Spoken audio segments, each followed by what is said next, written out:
tips and triknya nggak sih kalau pelaku UMKM ini bisa bertahan 5 atau bahkan 10 tahun mendatang, Bapak? Oke, baik.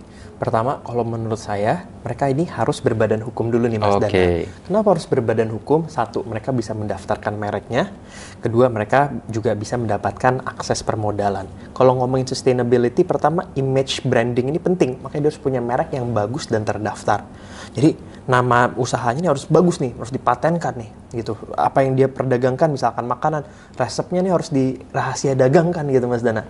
Kedua, dia untuk bisa sustain ini memerlukan capital, karena kan kita nggak pernah tahu cobaan apa yang akan dihadapi, mulai dari ada COVID kemarin, kita banyak belajar, banyak UMKM tumbang. Iya. Kalau mereka nggak punya rekening atau nggak punya banking privilege atau nggak punya banking history, ini susah. Mereka nggak akan bisa mendapatkan akses permodalan yang baik. Yang baik itu apa? Yang diawasi oleh OJK. Perbankan, bank konvensional maupun fintech yang diawasi OJK, sehingga bunganya ini bagus, nggak menyulitkan. Jangan sampai pinjol yang bunganya bahaya nih. Jadi dia harus punya akses permodalan yang bagus, sehingga pada saat mereka ingin berinovasi, mereka ingin berkembang, mereka punya dana, punya capital gitu. Jadi berbadan hukum dan mereka punya merek ya, dan juga mereka punya akses permodalan yang bagus. Dan mungkin terus berinovasi.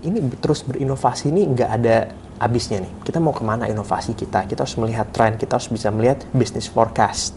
Business forecast ini apa? Kita melihat ada tren apa nih di wilayah Bintaro, contoh. Ada tren apa nih di wilayah BSD. Kita harus bisa ngikutin nih. Kita harus bisa ngikutin perkembangan zaman. Teman-teman UMKM harus gabung bersama komunitas-komunitas UMKM lainnya buat build connection.